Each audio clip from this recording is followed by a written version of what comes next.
Of all the animals in the world, there are some that really stand out. That we think are special. We find them undeniably, almost unbearably cute. Millions of us watch these animals online. But behind every feature we love so much, that big round head, surprising sounds, you are super cool, or those wide eyes, is a secret survival strategy. I'm Gordon Buchanan. I've filmed our favourite animals all over the world. Now, I want to discover the hidden biology of these animal superstars. Why this sweet face hides a deadly secret. Why hummingbirds snore. And penguins waddle. Behind every appealing animal is an incredible story. And I'm going to reveal their secrets.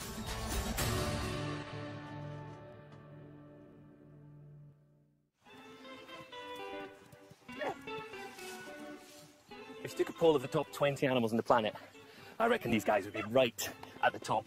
They are fantastic. Those enormous ears, their trunks, beautiful eyes. I just love them. But we've all got our own favourites. Animals we find irresistibly appealing. Hello. How you doing? Sometimes we fall for the sounds they make. Is that an invitation for me to tickle you? It is. It is. Others move in ways that delight us. But often, it's simply the way an animal looks that makes it so compelling. And they don't come much better looking than the iconic giant panda. Famous as a symbol for conservation and for its sneeze. Maybe you were one of the 200 million people that watched this online. Our monochrome love affair began in the 1970s, when China gave the first pandas to the Smithsonian Zoo. And just last year, their newest baby had over 2 million visitors, all desperate to get a glimpse. I've come to meet the little crowd pleaser. Hello, Bao. You really are the most adorable panda in the world. Pandas really have to be one of the most recognisable animals on the planet, and arguably one of the best loved. They are an extraordinarily good-looking animal. Now, pandas aren't the biggest of bears. If you want overall size, you have to look at brown bears or polar bears. But look at the size of that head. It is much bigger, much rounder than that of any other bear. And it's that beautiful big face that really stops them looking like a predator. Makes them look life-threatening. When you look into the face of a panda, you don't feel any threat at all.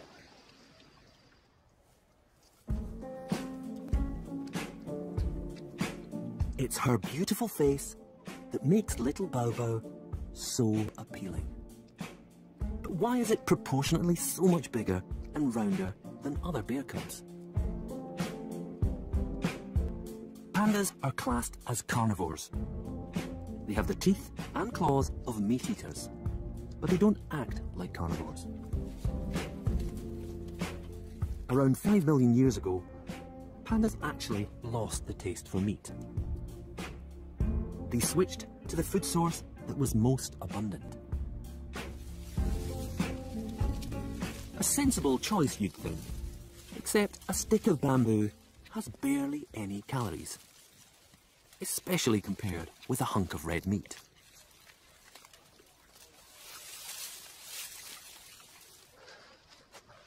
So the panda is a carnivore that has gone vegetarian, and it has chosen one of the toughest food sources around, this stuff, bamboo. They don't just eat these nice leaves, which, to me, pretty unappetizing. They will grind and pulverize even the thickest stems. Oh my goodness.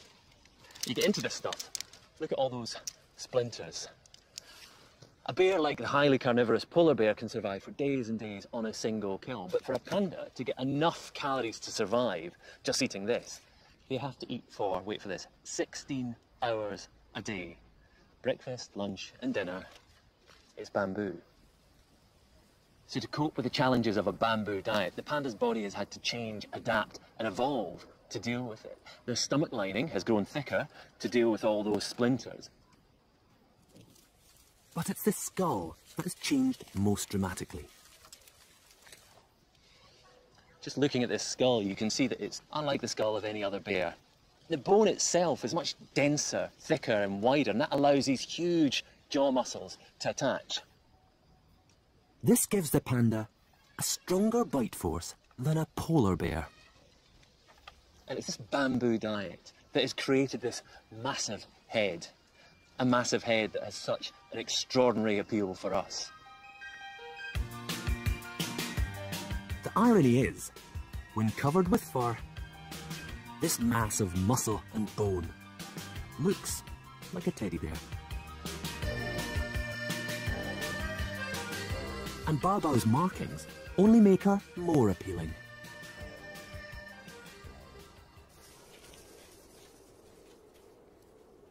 In the wild, the eye-catching black and white actually breaks up the panda's silhouette in the snowy forest and makes the eyes look bigger, more threatening to rivals and predators. But the illusion has the complete opposite effect on us. So why have we fallen for these oversized features? Well, bizarrely, it's all down to our own biology.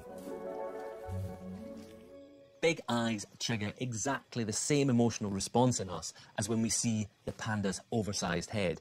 And that's really because of the way that we respond when we see our own babies.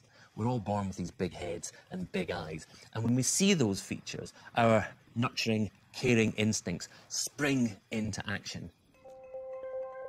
At the sight of Baobao's big, baby-like head, blood rushes to our midbrain, part of the brain's pleasure center. A flood of dopamine is released, one of the hormones produced when we fall in love. This chemical reaction creates emotions.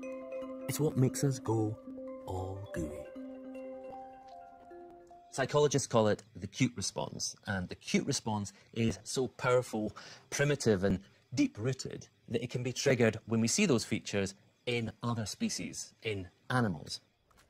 Our love of the panda is down to our evolutionary hardwiring. We just can't help it.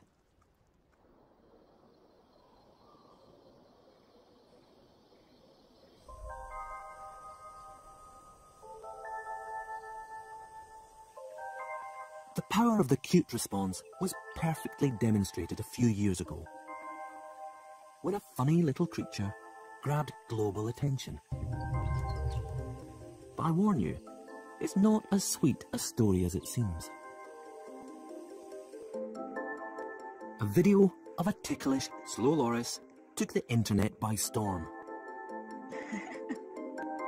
6 million hits. We couldn't get enough of this wide-eyed little gremlin. For loris expert Anna Nikaris, the overnight celebrity came as a bit of a shock. Slow lorises are very rare in the wild, and so until about 10 years ago, hardly anyone had heard of a slow loris, and then they became one of the most popular animals on the internet. For many people, a slow loris is a quintessentially cute animal. Its head is like a little round ball on top of a round body, and it's just got a really sweet, innocent, cute face. But like the panda, it's the loris's biggest feature that makes it so appealing. Its huge eyes. They send our acute response into overdrive.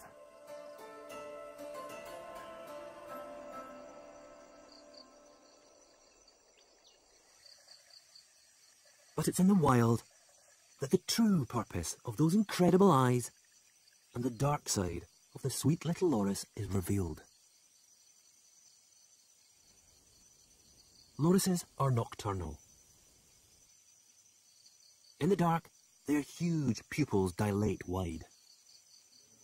This allows all available light to pass straight into the eye. It gives them excellent vision, even in the faintest of starlight, which they use to stalk and catch prey.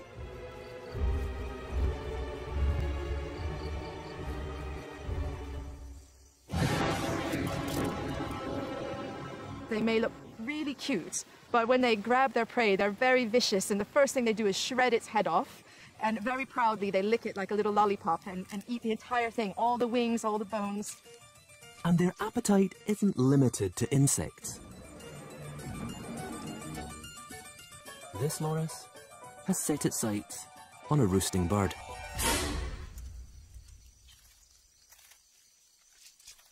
If that isn't enough to put you off your dinner, they have an even more unsavoury skill. What strikes one most if you see a slow loris is that they have a long back with a dark stripe. And when they climb, they move like a snake. Their spine moves in an S shape. And if you try to catch one, they hiss at you just like a snake. They raise their arms above their head and they form a hood above their head like a cobra. Because the internet cutie is the world's only venomous primate. Lorises secrete an oil from their elbow, which, when mixed with their saliva, creates a deadly cocktail. We know people who've lost half a limb, who've lost fingers, people who've nearly died, and people who have died from their bite. So it's an animal you don't want to mess with, despite the fact it looks so appealing. So probably best not to tickle one then. In the case of the slow loris, our instinctive acute response is actually misleading us. We see those big eyes, we imagine the loris is completely harmless, we want to care for it, we even want to own one as a pet. And clearly, as the world's only venomous primate, it's not the best animal to have around the house. It's illegal to buy lorises, but the demand is so high caused by these videos that lorises have become extinct in many of their jungle habitats. It's a cautionary tale that cute can be a curse.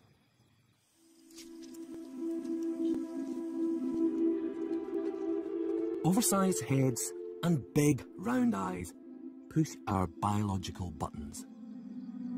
But the power of the cute response doesn't stop there.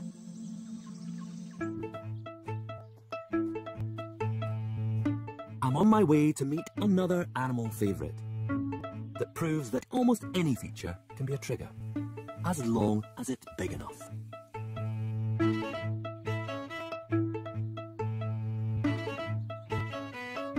This is a fennec, smallest member of the fox family, weighing less than a bag of sugar.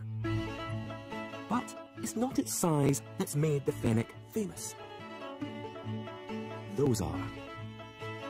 This little guy has the largest ear-to-body ratio of any carnivore. Have a look at those ears. They are phenomenal, completely oversized. Don't get me wrong, I'm a big fan of all foxes, but those ears really are extra special. Hello, is that you, Jay? You see as he's standing there, the ears are constantly rotating, twitching, just drinking up every single sound. He's showing off his specialist skill. And fennec foxes are incredibly sweet looking, but they're also a very efficient hunter. And those ears are the tools of their trade.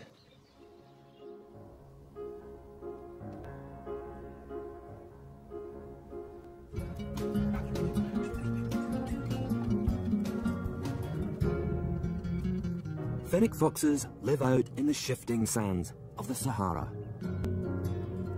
In miles of open desert, finding anything to eat can be difficult.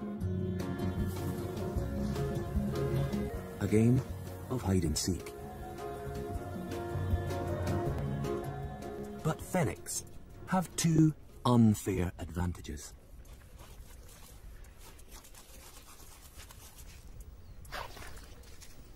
Those huge ears act like amplifiers. They gather all the sound and channel it towards the inner ear. Their hearing is so pin sharp, you can hear things that I can't hear. And it's said that they can hear a mouse's heartbeat underneath the sand. Quite incredible.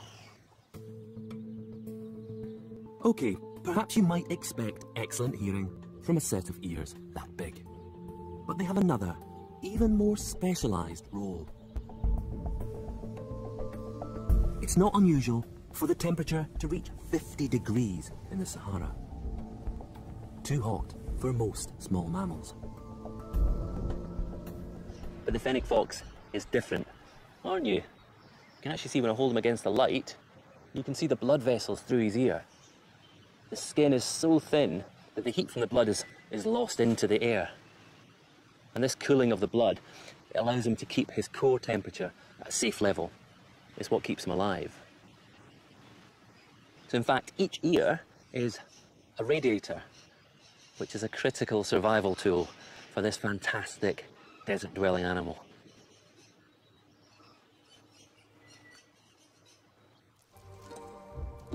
Facial features are clearly a key factor in deciding which animals we find cuter than others. But there's one last physical attribute that tops them all. An animal can have the biggest eyes, roundest face, but if it's not furry, then forget it. The word fluffy gets over 20,000 hits on search engines every week. The furrier the animal, the better. Which brings me to America's west coast.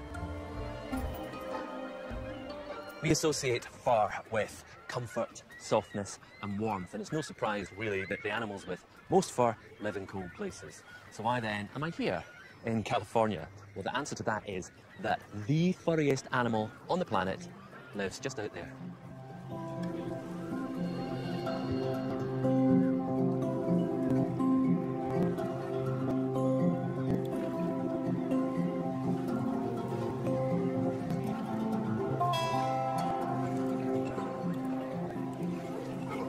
Whoa! Okay, there we go. Just in front of me, I can see the faces of what I'm after. Sea otters. They have to be the most charming animal on the water. When you just look at them. That lovely round face, long whiskers. That one's looking a bit slick with all the water. So there's another one that's fluffing itself up a bit. I've got round about 5 million hairs on my body. A sea otter has up to 800 million hairs on its body. That's round about 1 million hairs per every square inch. That is an astonishing amount of hair, and that's what makes sea otters the furriest animal on the planet.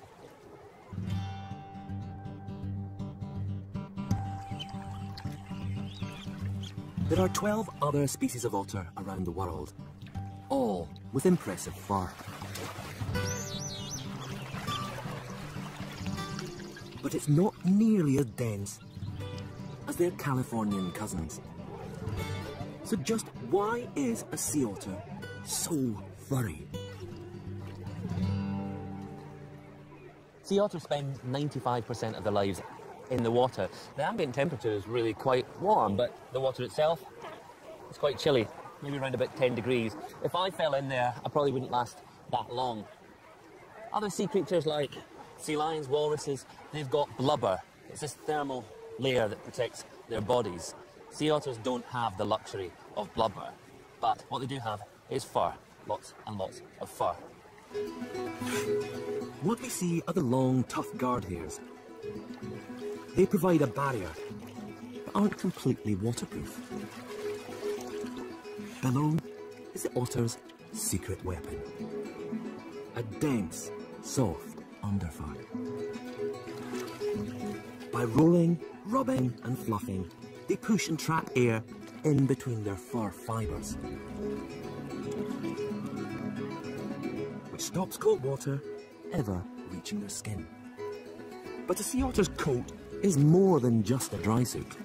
It plays another fundamental role in their survival out at sea. Sea otters are the most recently evolved marine mammal, and so they're not as fast as seals and sea lions in terms of their ability to catch, swimming fish. Here in California, they eat somewhere between 60 and 65 different species of prey items, typically crab, sea urchin, clam, mussel.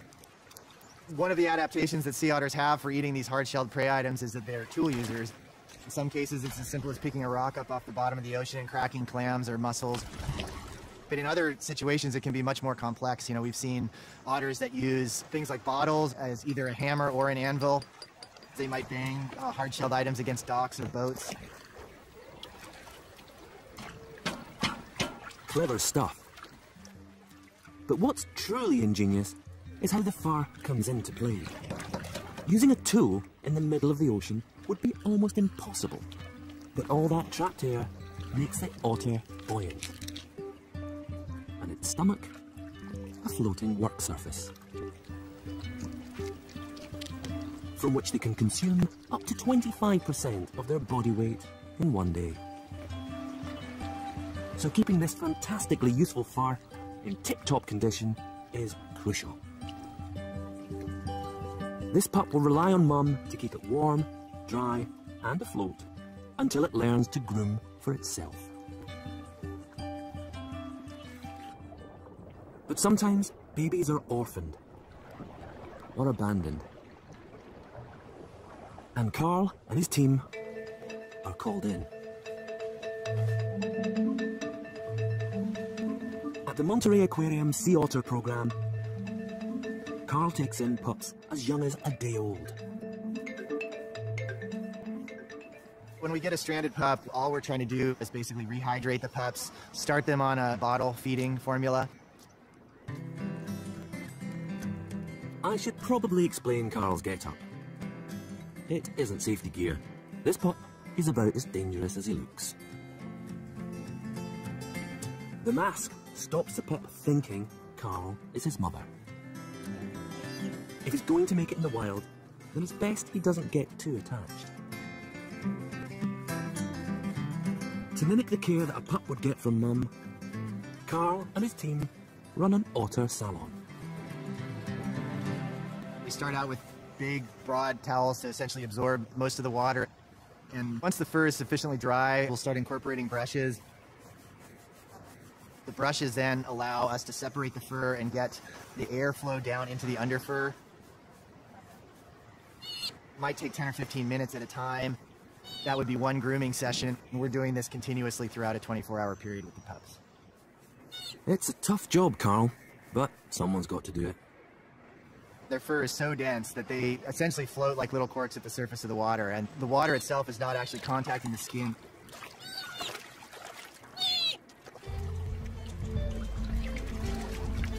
By the time he's released back into the wild, the pup will have learned all the skills he needs.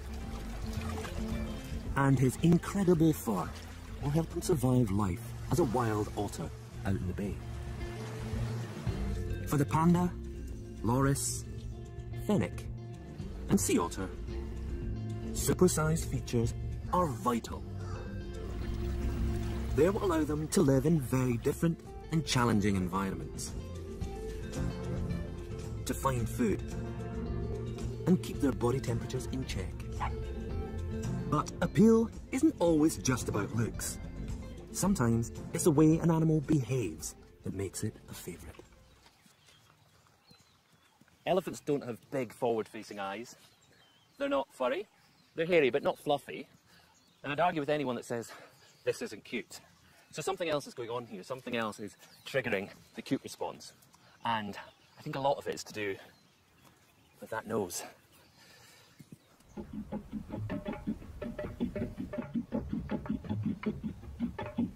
Like any newborn, the first few months of an elephant's life are a steep learning curve. Walking is tricky enough. But the extra appendage is even harder to get the hang of.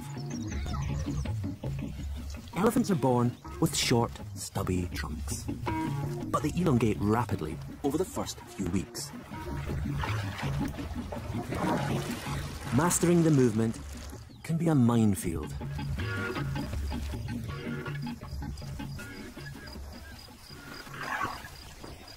Baby elephants aren't born trunk trained for the first few months. An elephant's trunk has a mind all of its own. And to watch a baby elephant learn to use its trunk has to be one of the most endearing things in nature.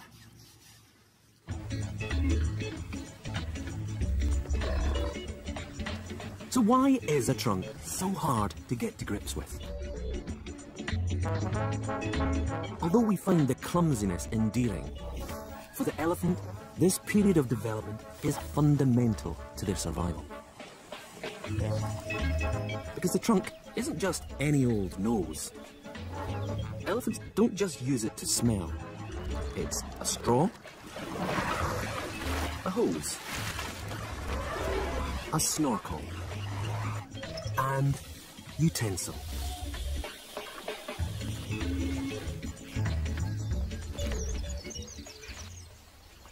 While almost every other limb in the animal kingdom uses muscle and bone together to create fine movement, an elephant's trunk is different.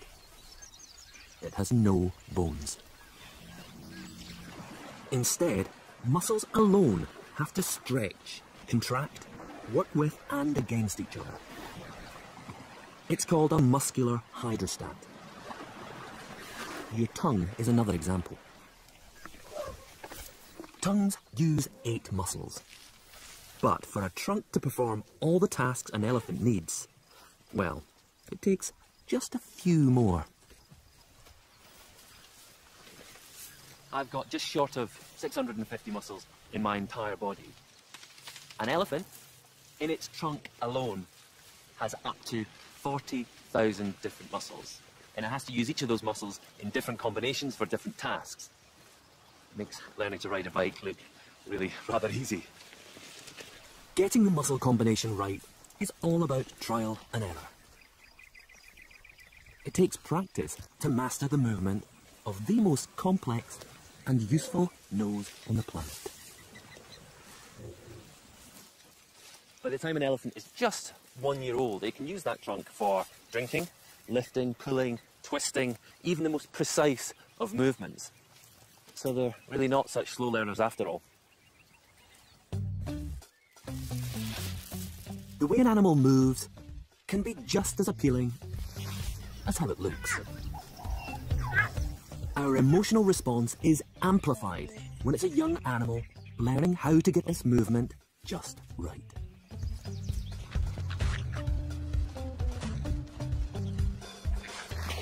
Clumsiness in babies of all species is another major trigger of the cute response.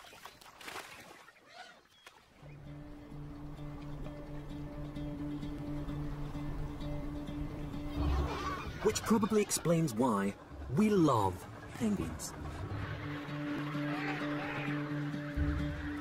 That wonderful waddle from side to side makes a penguin look just like a toddling baby. But unlike our early teetering, a waddle isn't part of a learning process. It isn't refined or finessed. A chip remains Chaplin-esque through to adulthood.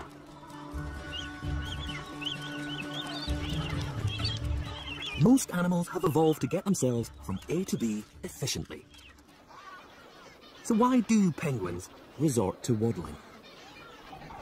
Well, although they breed and bring up their chicks on land, most of their lives are spent in the ocean.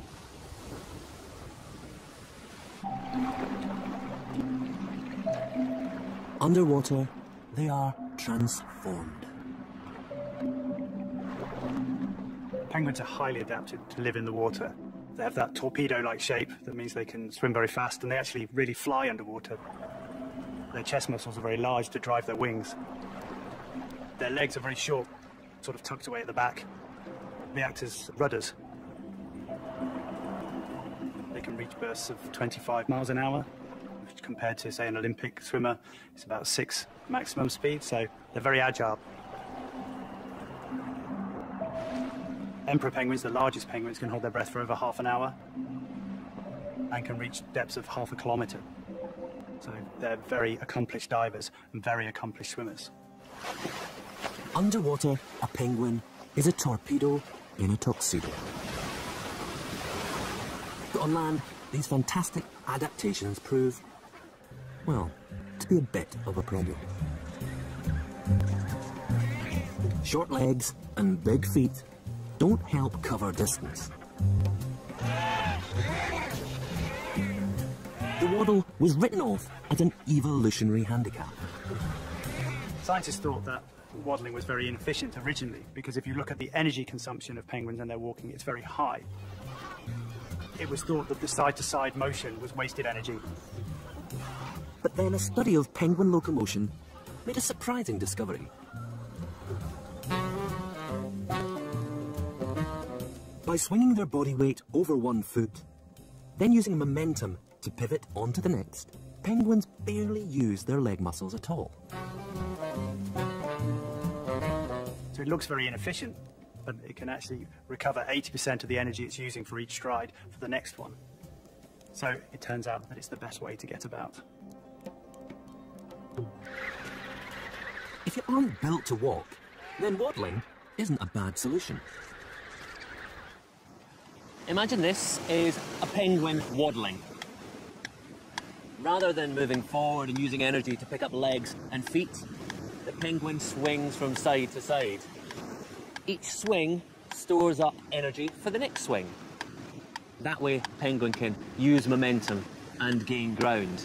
Waddling might not be the most elegant way of moving around, but a penguin's ability to waddle allows it to survive under the water and on land. And penguins aren't the only animal whose iconic movement hides a surprising secret.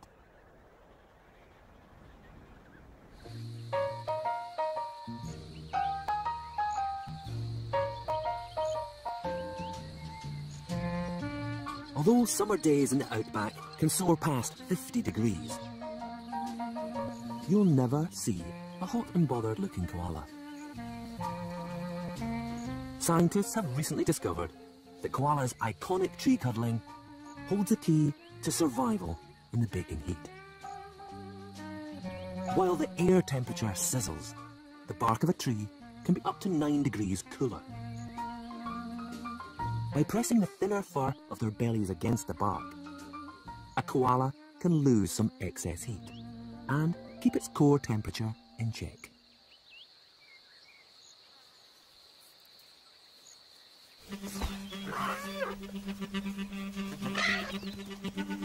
We find weird and wonderful movements incredibly appealing. But for the animals, they're perfect adaptations to get them around a problem. A dexterous trunk, a comic waddle, or a cuddle is key to success.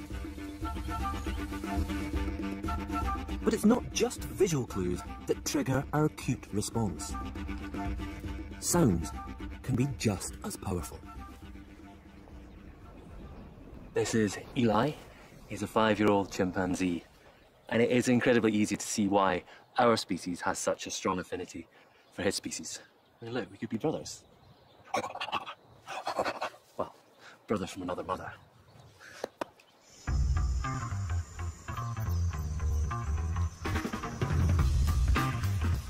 The mannerisms and expressions of apes make them a firm favourite. We are so alike. And there's one particular behaviour, a sound that we share, that's recently piqued expert interest. A troop of chimpanzees is just like any human family. They hang out, play, and they laugh.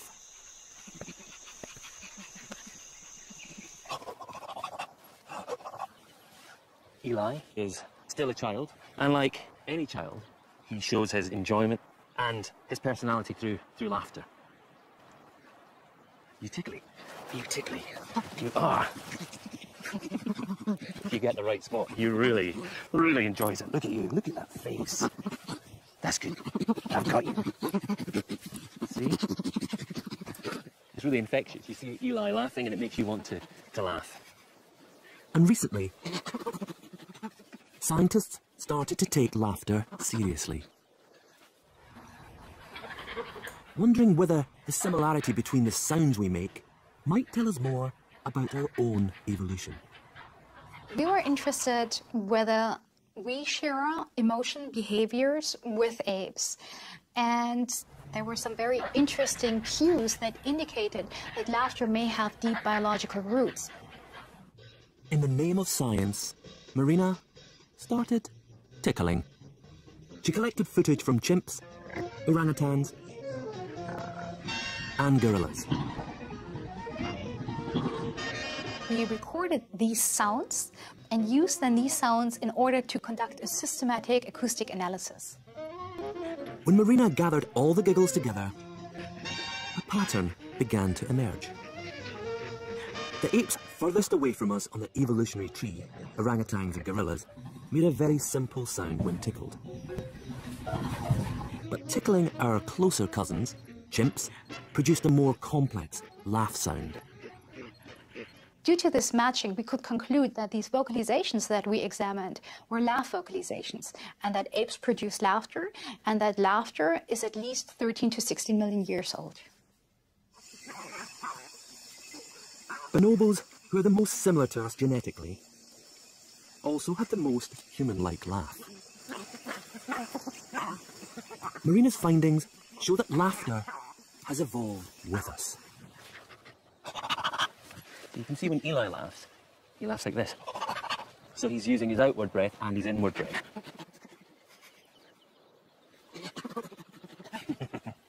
You see what's happening? When I laugh, it's on the outward breath.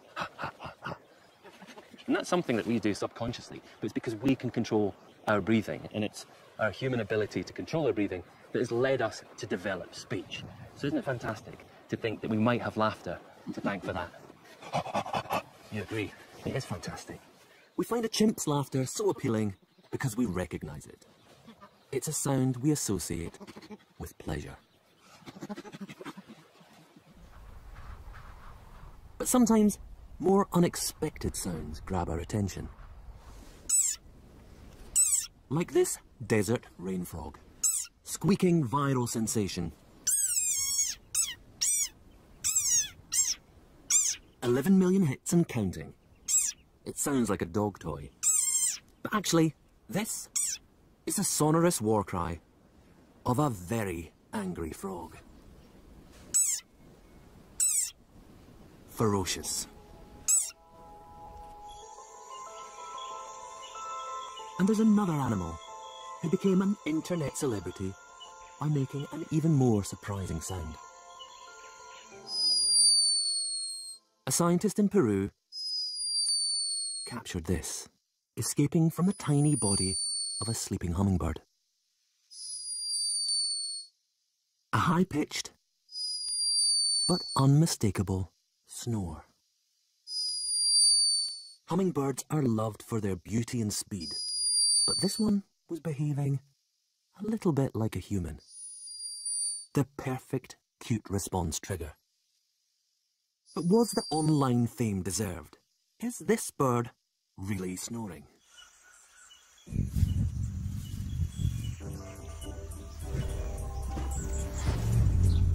Even before the snore, hummingbirds fascinated scientists. From the day I first laid eyes on them, they appeal to me because they are just such unique creatures. They are the only true species of bird that actually can hover for sustained amounts of time.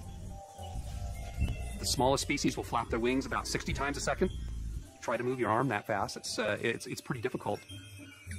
The smallest hummingbirds weigh as little as 2 grams, which is less than a paperclip. This rapid movement is a lot to ask for such a tiny body. It uses up so much energy that a hummingbird needs to feed almost constantly.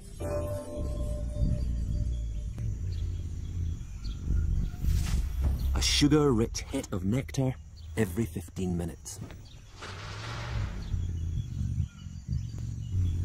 During the day, regularly sipping nectar gives a hummingbird enough energy to survive. But they can't do this for a full 24 hours. They need rest.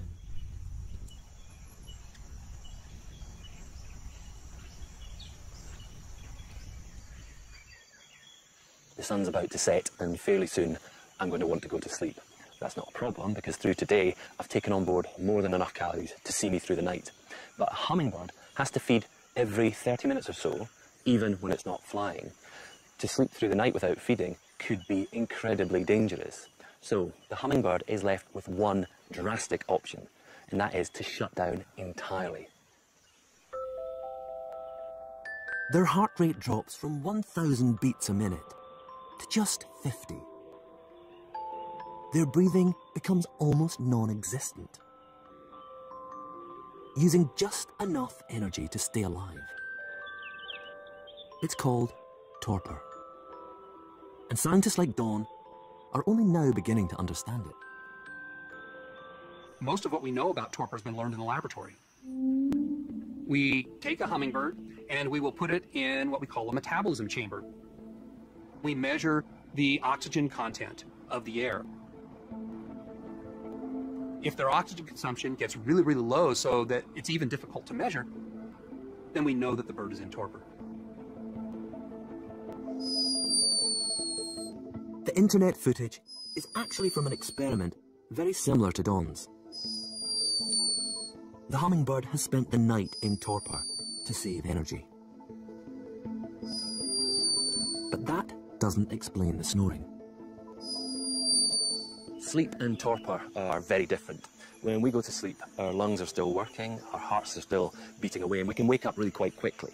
But for a hummingbird to come round from torpor, it has to kickstart its entire body. It has to get its breathing and its heart rate back up to speed. Which is exactly what this hummingbird's doing.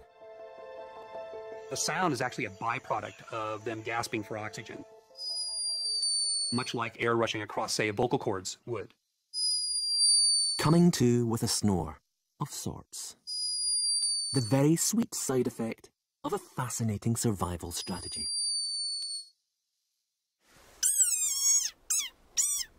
We associate high-frequency sounds with surprise, comedy. And coming from such unexpected animals, they're pretty funny.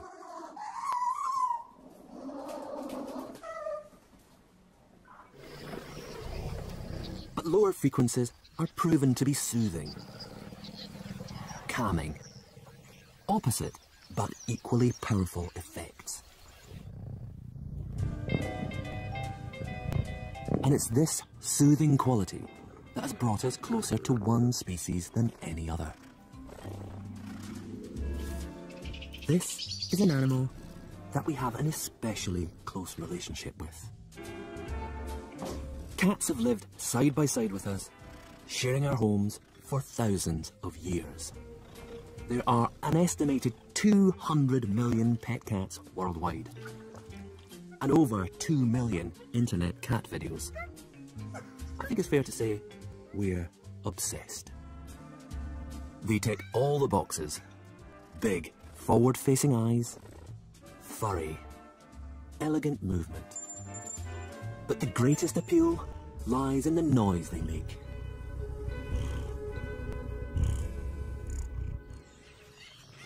I'm not much of a pet cat person. Sahara here is much more my kind of feline. She is an 8-year-old cheetah, and she is absolutely beautiful. But she's also a very powerful predator. So I wouldn't quite want her sitting up on my lap, but just like a domestic cat, she also purrs. purring is a way of communicating. It's a way of a cheetah saying, I'm okay, I'm relaxed. And they do it when they're grooming, and they do it when they're with their cubs.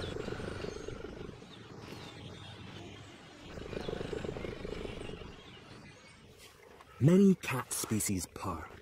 Cheetah to moggy. It's made when the muscles in the throat contract and relax, making air vibrate past the voice box. A purring cat is a happy cat, but they'll also purr when injured or unwell. And this is where it gets interesting, because purring uses energy. And why would a poorly cat waste precious resources? Her purr really is incredible. You can't just hear it, you can actually feel it thrumming and vibrating through her whole body. And new research has suggested that purring might have some hidden health benefits.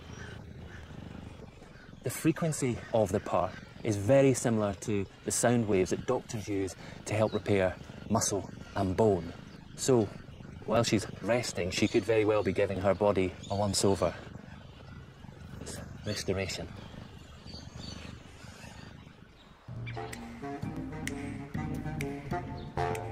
But unfortunately for us, a purr is not all positive. Cats were first domesticated over 9,000 years ago, which means they've had plenty of time to get to know us. Perhaps too much time. Recent research discovered a second type of purr that cats use. Not to heal, but to get their own way. It's louder and more urgent. And the masterstroke is that extra high pitch. A peak of 600 Hz, which mimics the frequency of a human baby's wail. Cats have perfected a purr that we find impossible to ignore. Using it when they want to be fed or to get a stroke. It's psychological manipulation. We are powerless to the purr. Cunning and incredibly clever.